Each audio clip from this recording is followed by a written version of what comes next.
This conference will now be recorded.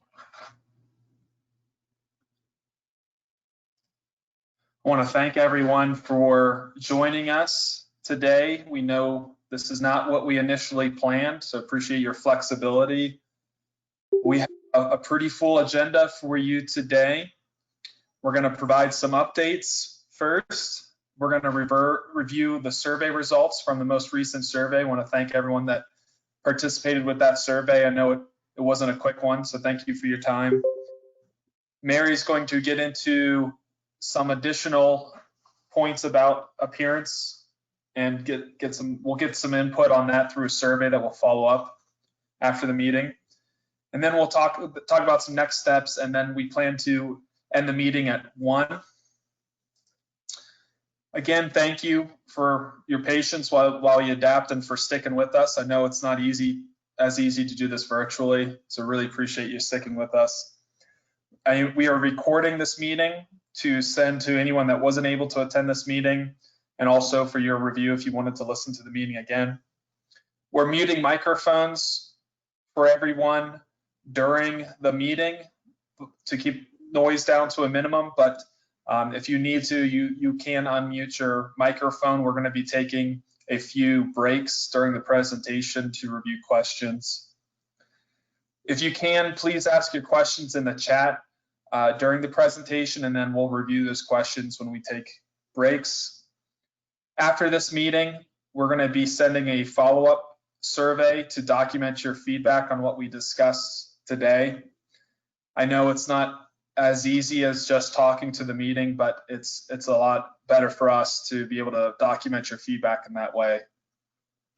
Survey results are anonymous, so feel free to speak your mind. And we'll try to follow up with how we're interpreting survey results and have a dialogue with you to make sure we're understanding your preferences along the way. And I think I speak for the whole team here at the City of Westminster. Please feel free to reach out to us by email or by phone at any time if you have any questions, comments, or just want to talk to the project. This is a huge project for a community, and we're here to talk to you if you need anything. Don't feel too constrained by this format.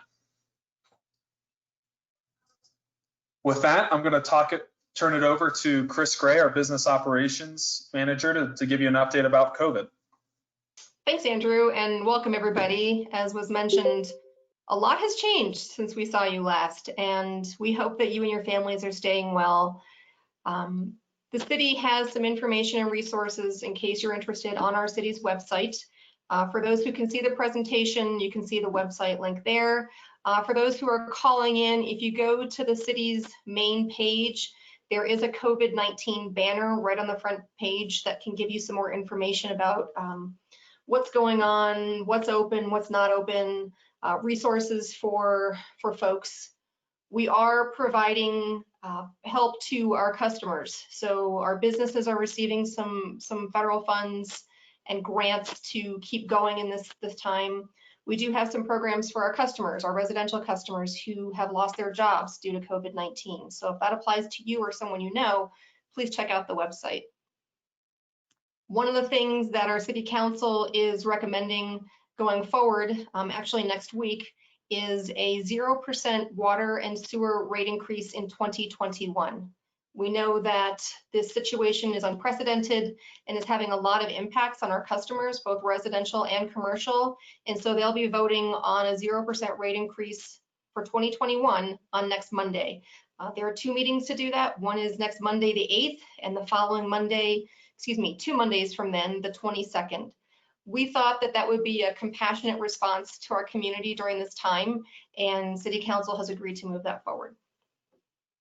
One of the things that I do want to let you know is that our overall financial position is very strong throughout the city. So the general fund and the utility fund, which are the 2 main funding types in the city, are doing as well as can be expected.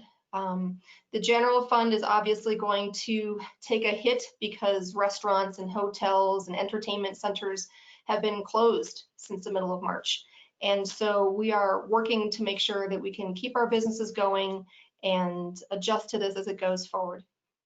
The utility fund, which comprises the water and sewer utility, and we're talking about that today because the Water 2025 program is in the water fund, is also doing okay. Our revenues are hanging in there. We're actually seeing a little bit of an increase in water use. People have been home, they've been washing their hands a lot, kids are home, people are using more water.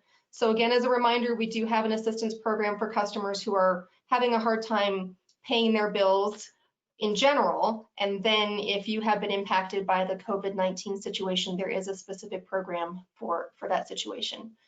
We wanted to let you know that the Water 2025 program is still moving forward. That's why we're all meeting here today.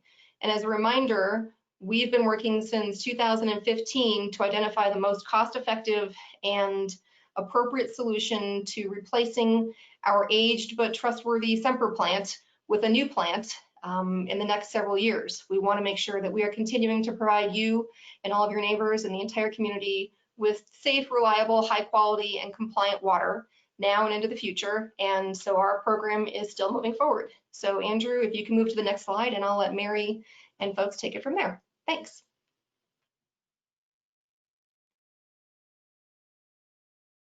Thanks, Chris. Hello, everyone. Julie Kaler, Utilities Engineering Manager in Public Works. I want to tell you a couple of steps that we are taking to advance the Water 2025 program. So the first thing is we've had the pilot plant, which is the little mini water treatment plant. It arrived and it's been in operation for over 2 months, and you can see a picture of the pilot plant in the upper right corner of this slide. Right now, we are doing trial runs on a disinfection method with ozone that will help with biological filters. It kind of sounds like what it is. You've got bugs in the filter and they're actually good. And more results from the pilot plant will be forthcoming, probably late summer, early fall. We'll wrap up those trials and have information to share. The second big thing is that working with the property owner, the city's legal team and staff, we have gained possession of the site. So this does mean we are going to court and we are going along condemnation proceedings. But with possession, we are able to actually get onto the site. And so you might start seeing signage on the site close to the trails or invisible view corridors to announce that we're really happy that we have this plant or the site for a future water treatment plant. And you might also see surveyors staking the site, looking at the topography, and just demonstrating why it was important to the city to take immediate possession. There are things we need to do to learn more about the site and what's going on around it, and we're taking steps to do that. We will begin a preliminary design phase. So we're going to go to City Council on June 22nd with a contract. It's our consulting firm, CDM Smith. They're doing a very good job for the city. We're happy working with them. And that preliminary design is the next big step in the engineering world for moving forward with a new water treatment facility. I think those are the highlights, so I'll turn it back to you, Andrew. Thanks.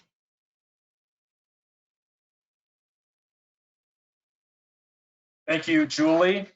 We're going to pause here quickly. I haven't seen any questions.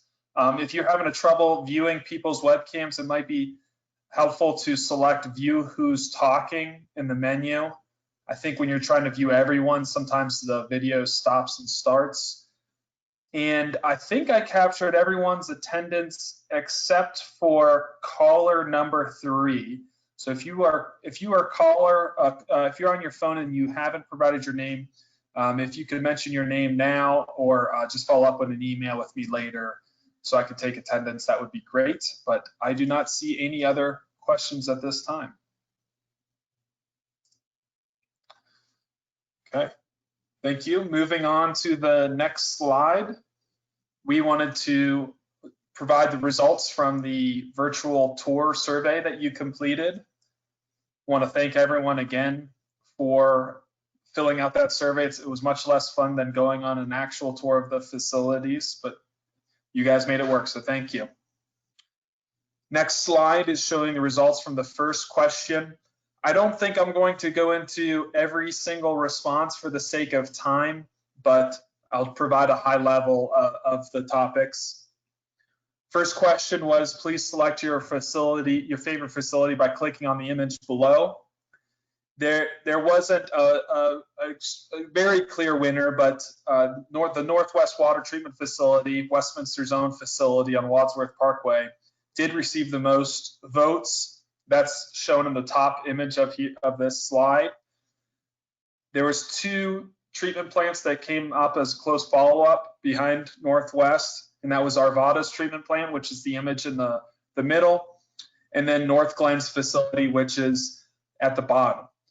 And one thing is, I think there are some patterns that showed in this survey, and we'll get into those, but it appears that people like having a building appearance that is consistent with current Westminster facilities and neighboring communities, as well as having it symbiotic with the surrounding open space was another pattern that we saw, and we'll get into that a little bit more here. Next slide and next question. Why did you make your choice in the previous question? I'll just highlight a few items here. I like the front appearance that it faces the street and that the industrial stuff is hidden. It has a low profile as well. There are natural elements incorporated into it. Those comments are very similar to many other comments of hiding some of the industrial looking facilities and equipment in the back. Looks nice and natural without being pretentious. I like all the native looking evergreen trees. Facility blended in well with the surrounding community of buildings and architecture. Appears to be built in ground with low exposure. Should be easier to maintain, heat, cool, not dominate the landscape. I like the clean modern look with red brick, consistent with City Hall and Clock Tower. I also like the modern fence and gate, not chain link. That's another pattern in the results. Next question and next slide. I will also note that these are the full survey results, and so the slides that we emailed to you last night includes the full survey results if you'd like to take a closer look after this meeting. Please describe your preferred architectural style for Water 2025.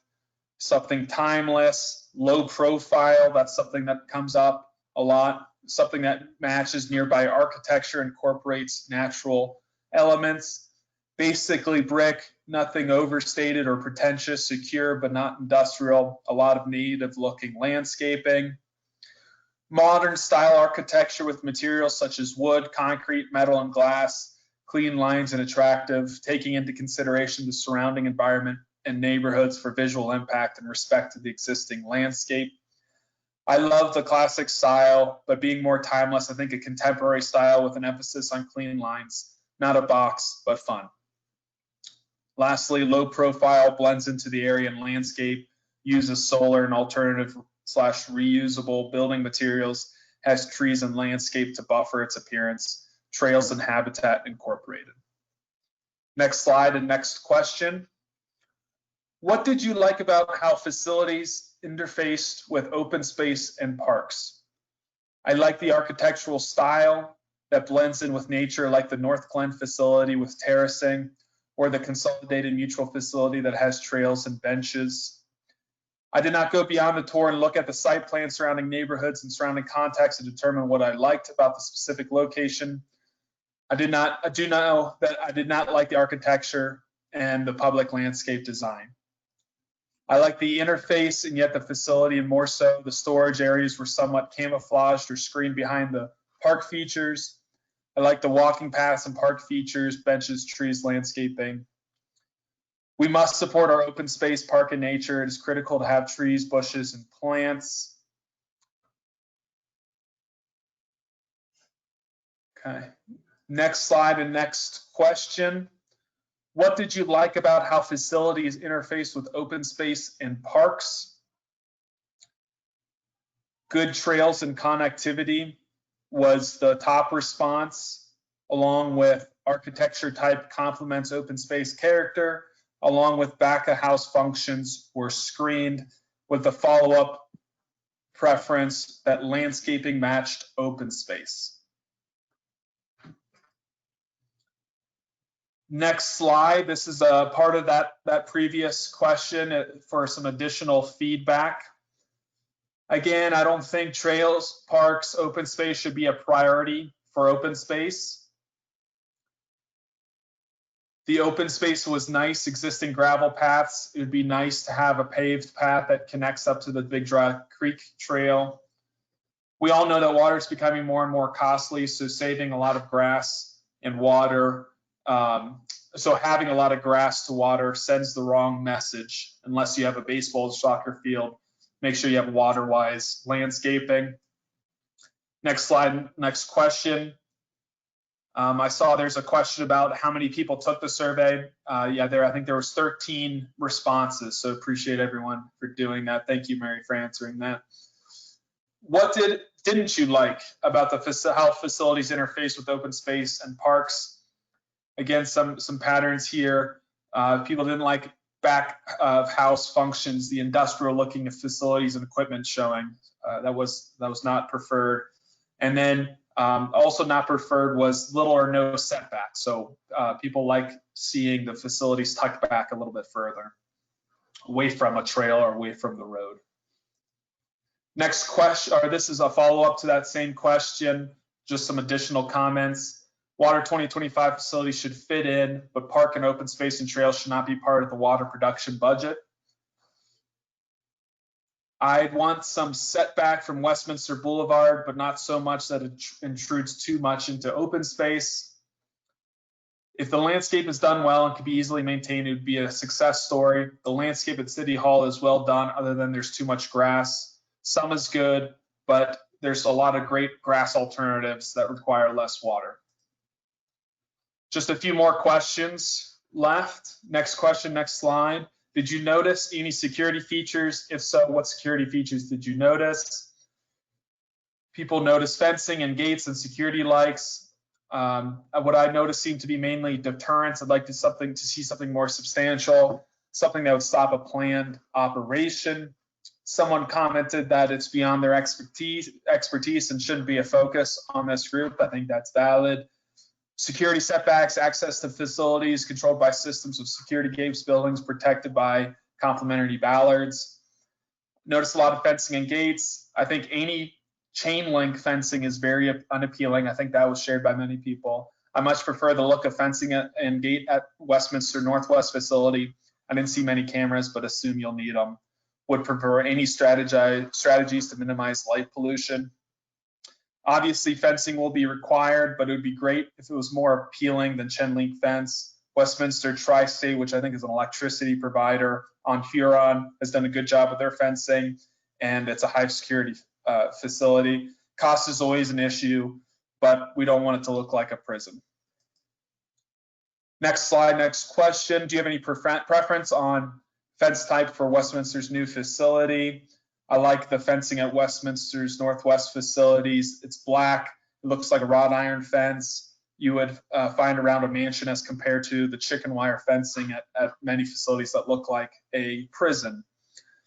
Vertically is important in ways it's more secure and minimizes view sheds. Ensure that the fencing is transparent and secure. Question 10, next question, next slide. Some of the tour facilities were adjacent to residential housing. What were your thoughts when you saw the proximity of the housing? I like how the architecture and style of both North Glen and Consolidated Mutual matched the surrounding community. The former had some features so that it looked like a school would find in a neighborhood as opposed to an industrial complex. The latter had an architecture that looked like houses. It belonged in the neighborhood. I like the idea of community access to the surrounding open space designs. I did not go beyond the tour and look at the site plan. I think that's a repeat comment. Oops. My initial thought was that I wouldn't want to live that close to such a facility, but in fairness, I have no experience to base that on. I thought there needed to be more trees and larger buffer. The point is to keep both houses and facility as private as possible and safe. I believe this is the last question. Any additional thoughts or reactions that weren't covered in previous questions? I'm concerned about light pollution and would like to ensure the designs take this into consideration, especially given the proximity of two open space and migratory paths. I do not want something that looks like a prison. I would prefer a low profile building. I don't know what type of noise is associated, but some kind of consideration should be given to noise pollution. Security should be first on the list, followed by facility appearance. Gardens, trails, open space, etc. should be toward the bottom of the priorities. Just want it to fit in and not look bad. Does not need to be a showplace. This will be the last one I read. This location is unique. I truly understand view corridors, how to present images for understanding obstruction of views, and how public perception thinks objects will block their view. In all reality, a building only obstructs a person's view very minimally. It is all determined on distance, proximity, and angle. This building will not obstruct anyone's views based on its location and surrounding neighborhoods. It will, however, affect those walking along the open space trail experience. No one is ever continuously looking out at the horizon, but they'll complain if something is out of norm. Ensure that there are attractive elements to the rear layout and design of the facility. Most won't be concerned on the west elevation size, as it is mostly seen by car traffic. It would be great to see some attractive architecture, however, not just building design, but landscape design. I live near it and can understand what I see with the final construction when I walk the open space. It won't be as bad as anyone thinks, but it's not an excuse to slack on cost and design. Let me know if you need more help. So I think that's coming from someone that has some expertise in design and planning. So that's great. I'm going to take just a very quick break to make sure that that don't see any questions in the chat. And with that, I'm going to turn it over to Mary. Mary, if you want to take it from here. Thanks, Andrew. Mary Stahl, senior engineer. And I'm going to lead us through a lot of pictures. And let me say this was a lot of fun. It was a great excuse to see what other utilities are doing across the country and across the world to go beyond some of the boxes that you looked at locally. And next slide, Andrew, please. And really what we're looking for here is we already have our budget established. And so we need to stay within that because resources are limited. And so we're wanting input on where to spend resources and within something that costs the same, where there's choices that are preferred. And specifically today, we're going to have pictures about architecture, mobility, education, and some general site aesthetics. And I do want to say lighting and noise were not left off, in part because particularly with the lighting, we have already stated, and I think all of us on the design team are firm believers that we need to use dark sky lighting, which simply means that the lighting we have is focused down instead of out and up. So that, in my mind, it means that the electricity we're using is being used wisely, is being used for what we need to look at, not everything else. And then on the noise, we've also stated that we are going to do what we can. Which means things like hospital grade generators, which is what we have at other facilities. And it also means that we don't put that generator right on the west side, I'm sorry, on the east side of the site. You know, we put it in the middle or to the west, and that other things that make noise, we direct that noise towards the highway, not towards the open space. So it's not that we forgot those things, but we felt these other things were more important to talk about. So next slide, Andrew. Okay, we're going to start with architecture and a little bit on those survey results. You know, what we sent you to is what I call standard municipal architecture, which means concrete, brick, or concrete block. You know, municipal buildings do have a look. And part of that is because brick, concrete block, and concrete are fairly inexpensive, and you can do a lot of different things with them. One of the facilities was a prefabricated metal building, and that was the Consolidated Mutual. And those typically are significantly less than some other choices in architecture, particularly something like stone. So anyway, I was glad to hear things that we want a facility that fits in, we want a facility that looks nice. But within that, what does that really mean? And these next few slides have a lot of pictures, and my goal was not to overwhelm everyone, but really to point out that we really have a lot of latitude in what we make these buildings look like. So with that, we'll start diving into the pictures with next slide. The picture on the left is Semper, standard brick building from the 1960s, which is when it was built. The picture in the middle on the top is North Table Mountain, which was also on the tour. Again, standard brick building. And then the picture on the right is that prefab metal building, which I have to say might be the most attractive prefab metal building I've ever seen. And then the picture on the bottom is just showing how we can use concrete and brick in different ways. It doesn't have to be a monolithic look. It can have a different look that can be interesting. And we'll see some more of those. Next slide. So the picture on the upper left is Northwest. I'm very gratified to hear that people like one of the facilities we have already built. The picture on that bottom left, again, concrete block, but just a different way of approaching that. The three pictures on the right are all the same facility. They are a new wastewater plant up in Brighton, and it's concrete block and brick. So obviously we can do quite a bit with that, particularly if we add some features such as awnings and glass. Some of those features were requested by the city council in that they wanted it to look more, I was told shopping center. I don't know if they meant shopping center or more like an industrial park than an industrial factory wastewater plant. Either way, in this humble engineer's opinion, it's fairly attractive at not a ton of cost. So next slide. This slide and the next slide are just showing how we can take concrete block and brick and do lots of different things. Different colors, we can add different treatments such as horizontal lines in a different color. We can make different roof lines. Just a lot of things we can do that are all within a moderate cost level. So let's look at the next slide too.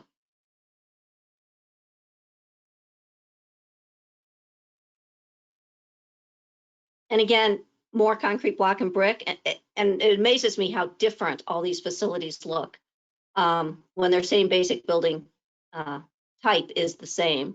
I do like the one on the upper right.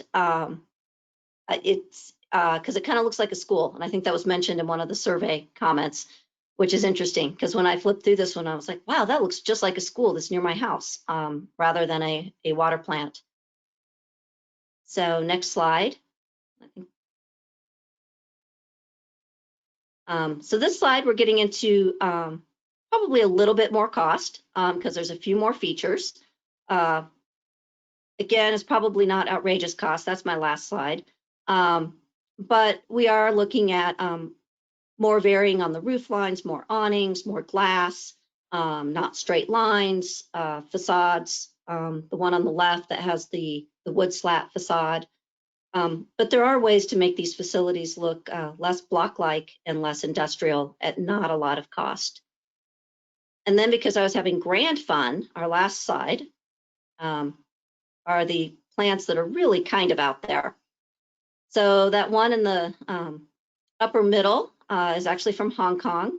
And I don't remember the full statement from the architect, but it had something to do with beehives and blending in with nature surrounding it and bees. The one on the upper right is designed to eventually be covered with moss, so it can provide a transition from the forest to the creek that provides the water supply, which I thought was an interesting concept. But all four of these are obviously more cost than the other ones we looked at, but I included them just to show that with some creativity and imagination, a water plant does not have to be just a square box. We can make something that looks nice. So next slide. Mobility. And what do we mean by mobility? We're really talking about cyclists and pedestrians. So the site is shown in the Westminster teal with open space, obviously, along the east and the south. And then just over half of the site will remain in private hands, remain private property and open to development. So if we can go to the next slide, I want to talk about mobility a little bit. So at a minimum, we will be building a sidewalk along Westminster Boulevard to provide connection from that existing sidewalk, as well as the sidewalk that runs on the south of the property through open space. How far that sidewalk is taken and who builds it, I can't answer right now because I don't know what's happening with the north half of the property. If it ends up being sold and moves forward in development, then there would be some talks about that they would build it versus we would build it now. But definitely the plan is eventually to have full sidewalk from the south end of our property to the bridge that's existing over Big Dry Creek that has a sidewalk. So the question for this group, because I know most of you walk these trails every day, is additional connectivity needed? In other words, do we need a trail along the north edge of the property? Or do we need a second trail along the east edge? You know, there is a trail on the east side of the open space. Is a second trail desired? And if so, would there be a desire to have some connectivity east-west between those two trails? And then the other thing would be what kind of trail? So along Westminster Boulevard, obviously concrete because it's sidewalk, but along the north and the east, if we're given some direction and a desire for additional connectivity and additional pathways, the question is, do we want that to be concrete, which is obviously all weather, or do we want an all weather surface, which is what we tend to call the crusher fines path, or those gravel paths that are very typical in open space. So they're not quite muddy when it rains, but they're not quite concrete either. So those are the questions that we have surrounding mobility. And we really want this group's input because, as I said, we know that you guys walk this every day and you know where those connections are needed. So I think the next slide is a check-in slide. It is. Thank you, Mary. We have one comment from Linda saying, I think prefab could have issues with tornadoes and wind/hail. And then we have a question from Harold asking if we could comment on the use of grass versus less water intensive landscaping. Do we have a plan or are there certain requirements? Do we have any thinking to date on the use of grass? So we do have some thinking on that, but we have not settled on an answer because we do want some input from this group. And in just a little bit, I have some slides talking about what I call full suburban landscaping, which is bluegrass versus some other options. So if we can hold on just a second, we'll have some discussion on that. Great. And oh, go ahead. I was going to say, I see another comment about can we compensate for lack of height with a bigger footprint? So to an extent, yes. And other than a couple of things, for the most part, these buildings are not going to be super tall. They are basins that need to be enclosed so that we have protection from freezing mostly, as well as having protection from wildlife. When you have an open basin and you have geese landing on it, goose poop is awful in water treatment, just let me say. So I'm not anticipating a lot of super tall buildings. We do have one process, chemical feed that's called lime, that may require something a little bit taller, but for the most part, I don't see us having much over 2 stories tall. So this should be a very low profile. Really what we need the height for is to have a crane and to be able to move equipment around from the floor, from its place where it normally is to a place where we can get a truck to it. So our height requirement is really more along the lines of what's required for the crane and moving equipment. Do we have other questions before we move on? Yeah, one question from Claire. When you say affordable, what does that mean? Is the budget the same as previously discussed? So yes, our budget was based on standard construction, meaning using, as I said, brick or concrete block or concrete with some embellishment because that is standard construction, like Northwest. So it's when we would get beyond those kinds of things with a lot of embellishment or doing a lot of extras that we would have to start looking at doing trade-offs. Thank you, Mary. And I think that's all the questions that were in the chat. And just a reminder to everyone that we will be following up with a survey to document your feedback on a lot of what Mary's talking about. And with that, I think I'll pass it back over to you, Mary. Okay, next slide then. Education. We very much would like an education component as part of this. The education component must maintain our public-private space division for site security and for the public security. But the way we do that can vary. It can be a separate building, or it can be an area within the administration building that is front-facing, that is in the public space, or we could do outdoor space-only education. So the staff's initial thoughts are we have a pilot plant. We are moving this pilot plant to the new facility, and we want that to be visible to visitors and to be visible on tours. So at a minimum, we're considering a small space within the administration building to accommodate group tours with regards to the pilot plant or just touring learning about water treatment in general. So just so you know, that's kind of where our initial budget, that's our baseline, is that we have a small space that has an education component to it. With that, on the next slide, a little bit more about where we can go with this. And again, this is where we start getting into trade-offs. We could do a considerable education component, which some utilities have, with museum-type exhibits that could be interactive or not interactive, just super high-quality museum type. And those exhibits could be inside and or outside. We could do a conference room. We could do a lot of art infusion beyond the standard art that the municipalities tend to do. We could do a more modest approach, which would mean simpler signs and fewer exhibits. We could do the approach of actually having a public space with a rentable venue. This is actually something that Parks has done in some recent buildings, where they have put conference rooms and some outdoor garden space that is rentable, reservable by the public, and it is separate from the office private space that is the function of the building. Now, that conference room was really built for city staff to use as a conference room, but the way it was put into the building, it can be a public space that's reservable. The other thing we can do within public space is recreating, walking, bird watching, picnic areas, benches, those kinds of things. Obviously, that recreating portion would be on the perimeter of the site. We need to keep the center secure for everyone's safety, but that is another option. So I did the whole Google thing, and I have some pictures of what other utilities have done. And those are on the next slide. So on the left, we definitely have that more museum type, museum quality with some interactive type things that was done with one utility. The middle picture I absolutely love because it's a little itty bitty utility in Maine.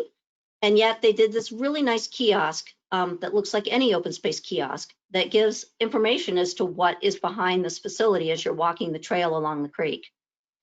And then the one on the right is a map from a facility in Washington that actually went all out.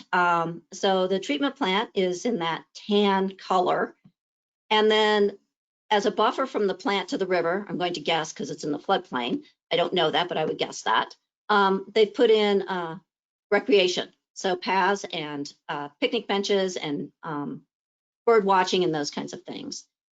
And then at the top where it says Environmental Education and Community Center, it is a education center that is very similar to the one at the top of Lookout Mountain based on the pictures I looked at, meaning it's got some exhibits and some other things to wander around, but then it also has this really neat rentable public space, and they advertise it for wedding rentals. So imagine that, you could go get married at a wastewater plant. Maybe only engineers get excited about that, but it really is a beautiful facility when you look at the pictures. I have some more pictures on the next slide. The one on the left would be the simple outdoor. There's a simple sign on a path that runs adjacent to the plant. The picture in the middle is the admin building at that new plant in Brighton that we looked at the outside of, and museum type, but not over the top. I would say that should be within our budget. That's not something overly complex, but I do see it as something that school children would love to use and learn from. And then the picture on the right is if we chose to get super elaborate along the paths. It's almost more of an art installation, but it is definitely a more elaborate outdoor education example. Again, we're putting it out to this group of where you think we should go, and asking for, and what little flexibility we have in spending money, where we should take that. More education, more on the architecture, more on the landscaping, which is my next discussion. So the point of all these pictures is really just to give you ideas that we're really only limited by our imagination and money. So next slide. And I labeled these under general site aesthetics because they generally work together. Landscaping and fencing, and then we're going to talk a little bit about a specific process that will have a definite impact to what people see from nearby locations. So with landscaping, we can go the full suburban green lawn, which means bluegrass or something that looks like bluegrass, deciduous trees, bushes, pretty much what most of Westminster looks like. We can go open space with some additional plantings, which would mean native grasses, looking like shortgrass prairie, because that's really what Westminster was shortgrass prairie. But adding trees and some native bushes to provide interest and also to provide some screening of facilities, and also to provide some homes for wildlife. Or we could just simply go open space grasses, no additional plantings, looking like a shortgrass prairie. And then we'll, as I mentioned, talk about fencing and some basins. So some pictures of landscaping are on the next slide.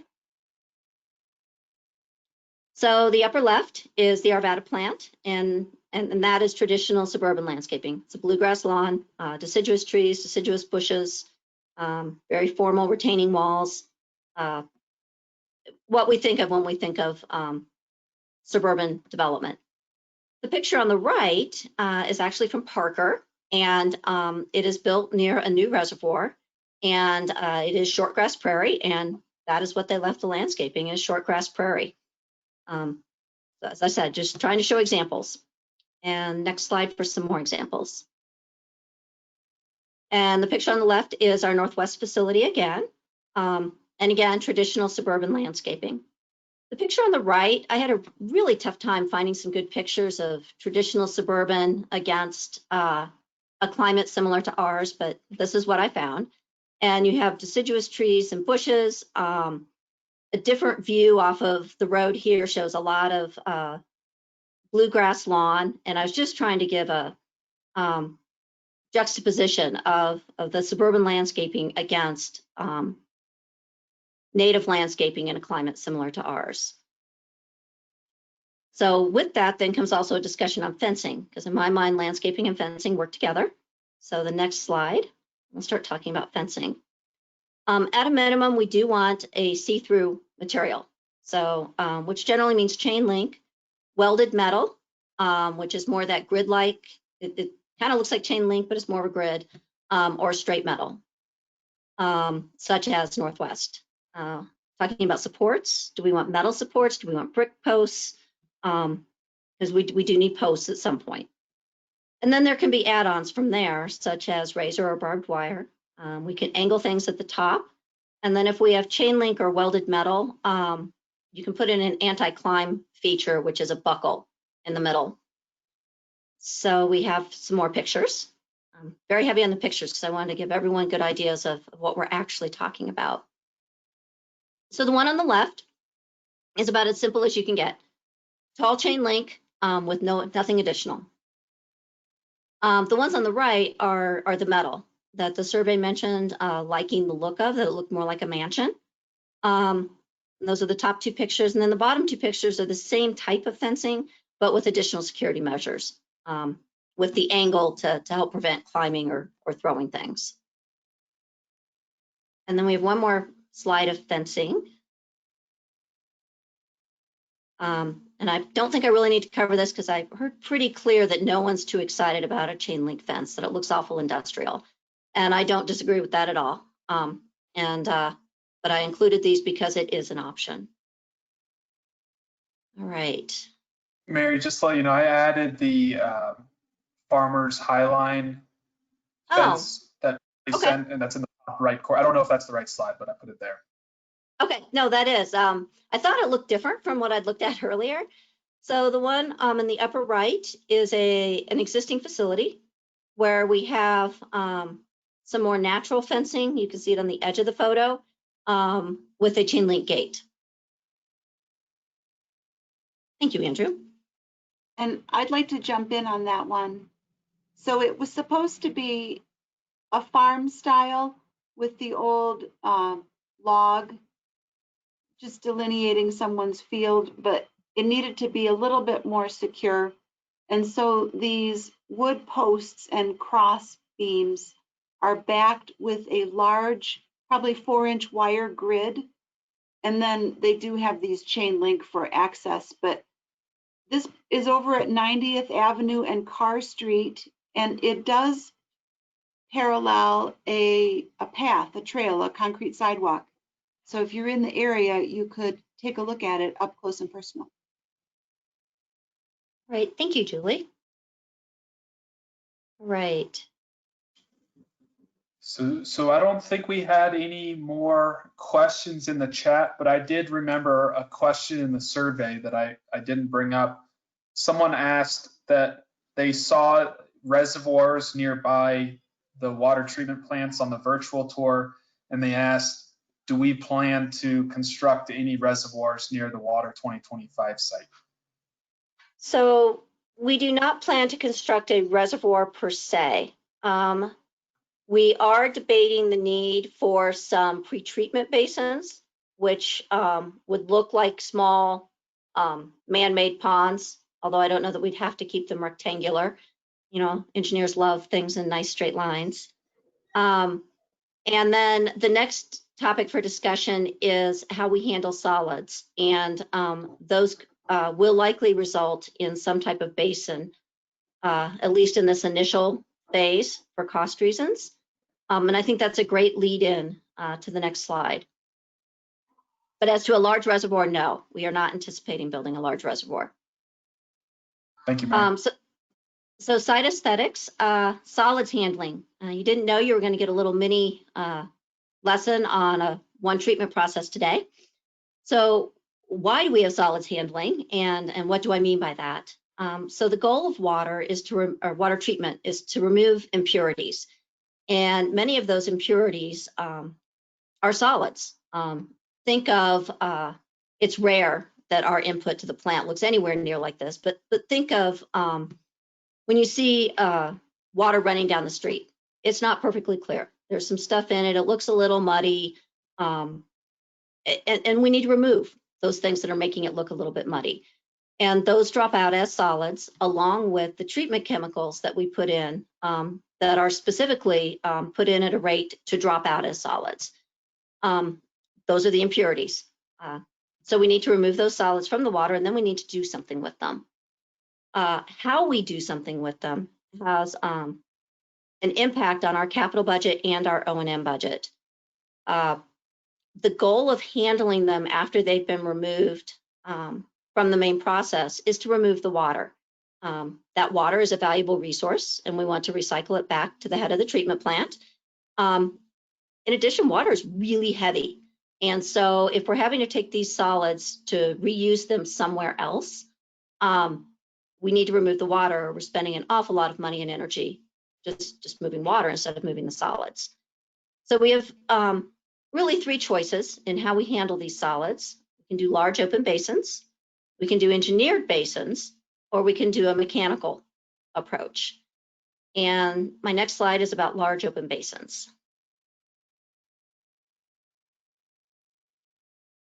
So they can be any shape. They tend to be rectangles or squares because that is easier to construct, it's easier to clean, it's easier to maintain, but they don't have to be a specific shape. They are multiple cells because at a minimum you are filling one, you're letting one dry, and then you're removing the solids from one that has dried. The picture on the upper right is a picture of a similar type of basin at Semper. They need a ramp for truck entry. They tend to have concrete bottoms so that the trucks have easy access and can remove those solids easily. Think front end loader here. And as I mentioned, there's a minimum of 3, sometimes more, just to help operationally. Any basins that Westminster has will have a reddish tinge because our treatment chemicals are iron-based. And so that iron turns red when exposed to air. And so there will be a reddish tinge to them. They won't have a nice blue, perfectly blue look like you would think of just a regular pond. That said, they do attract wildlife. We do have an issue with that at Semper. And our operators do deal with it in a very unique way in my mind. They have swan decoys, because apparently geese are terrified of swans. But wildlife do see them as a resource. So next slide for the middle option on cost. Mary, did you mention something about odor? Oh, I did not. Because this is water treatment, these actually have no odor, none at all. The most it's going to smell like is the way Stanley Lake smells. So what you smell walking around Stanley Lake would be what you would smell if you were standing on the edge of this. And obviously, I think once you got to the property line, you wouldn't smell. I don't think you'd smell anything. I have to say, I've never noticed a smell standing right at the edge of these at Semper. The water is from Stanley Lake, so that there is no smell.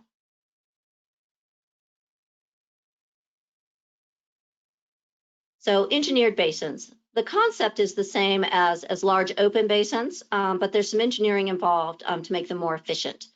So that allows us to make them quite a bit smaller because we use sand and perforated piping.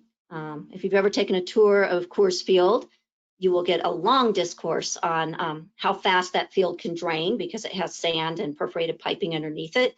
And it's a similar concept in these engineered basins. That sand and perforated piping is used to draw water faster out of the solids that are put on it. Again, there's still multiple cells. We're filling one, we're letting a cell dry completely, and we're cleaning one at any given time. There is a ramp for truck entry. And as I said, so they're very similar, but they are smaller. And then the last option, next slide, is mechanical processes. And let me say that if, as a group, you decide that this is really the direction you would like the city to take, I will caution that with, we understand that, we hear that, we would like to go there. We'll have to see where our budget is once we get through preliminary design.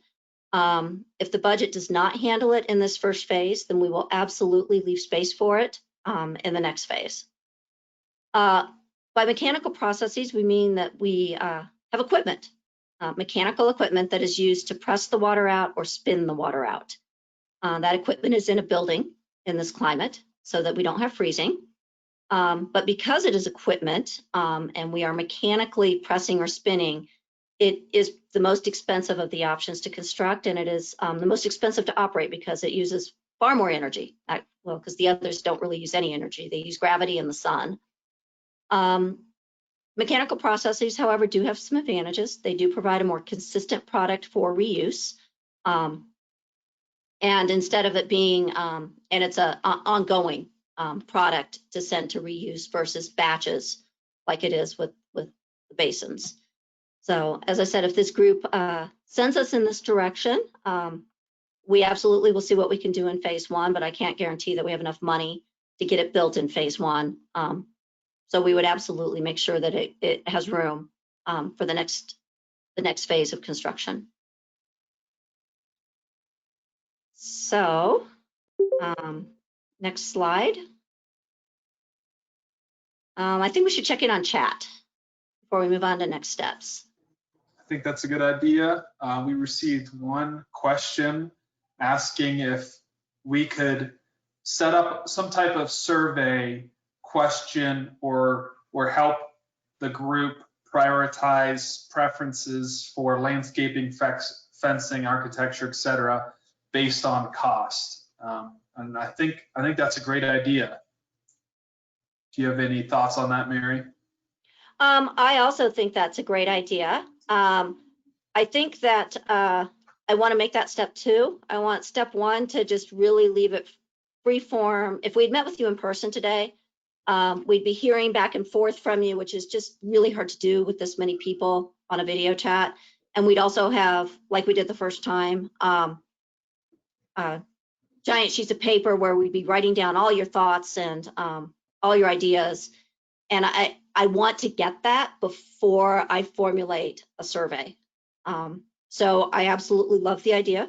I think we will plan to do it, but it won't be what you see today or tomorrow out of this meeting. Not because it's not important, but because I want to honor the process and make sure everyone can get their thoughts back to us before we start asking for rankings and those kinds of things.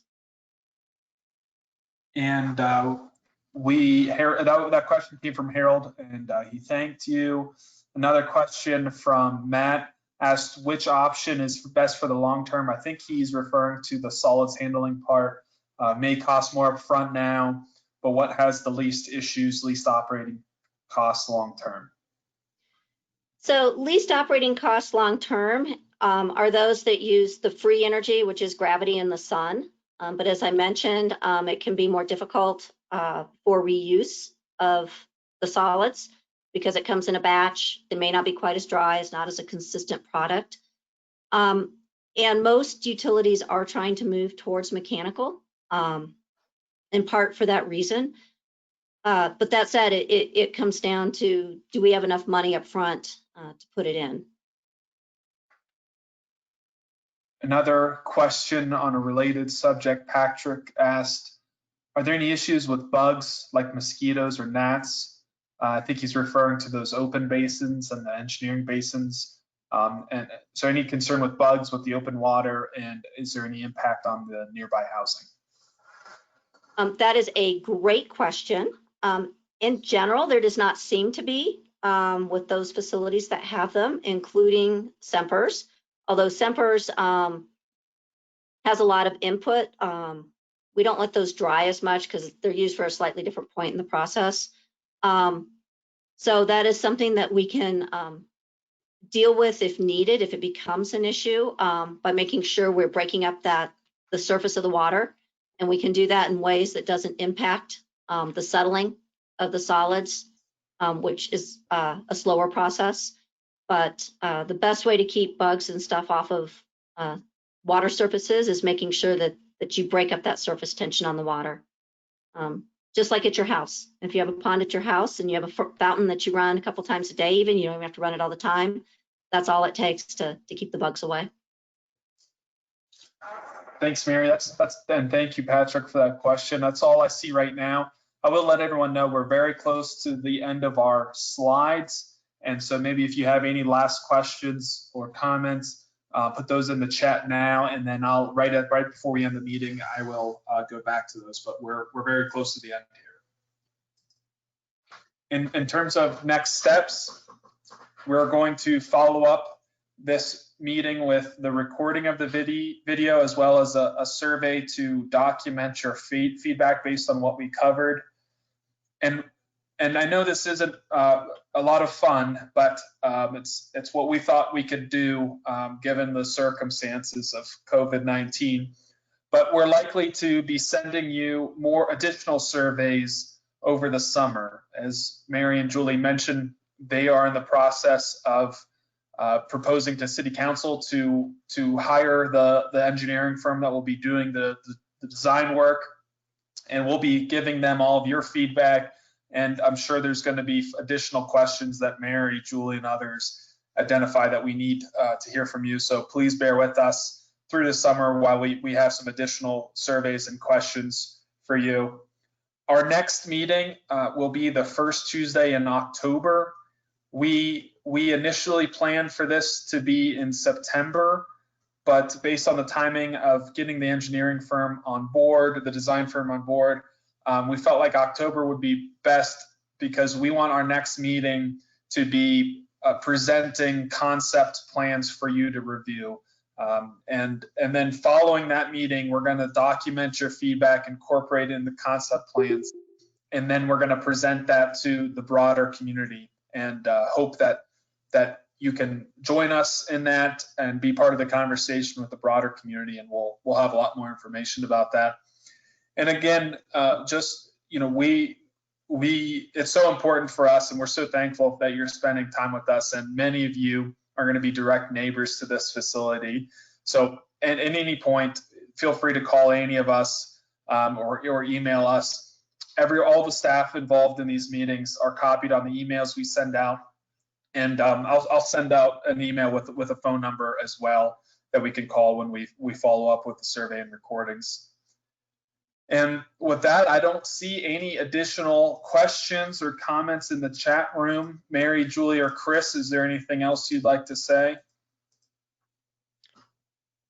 Oh, my mic is still on. I just want to say, I think Andrew mentioned this, but in addition to getting the email in the next couple days with the recording of this meeting and the survey that's going to be very free form, because we want to get everybody's input and thoughts, will be an email in the next couple of weeks on signage with regards to the site.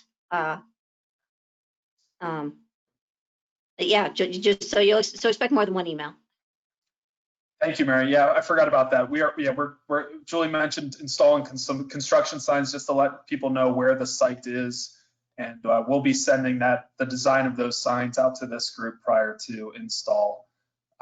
Just to get, if there's any major, they're very simple signs, but it's just to make sure that you can provide input, and we'll make sure to let you know if we can make any changes, but they're going to be pretty simple. And with that, I want to thank everyone for your time and adapting to this new format. And hopefully we can meet in October, but we'll see, and we'll be in contact throughout the summer for additional information. And again, feel free to reach out to us individually. Thank you, everyone. Thank you. Thanks, everyone. Thank you.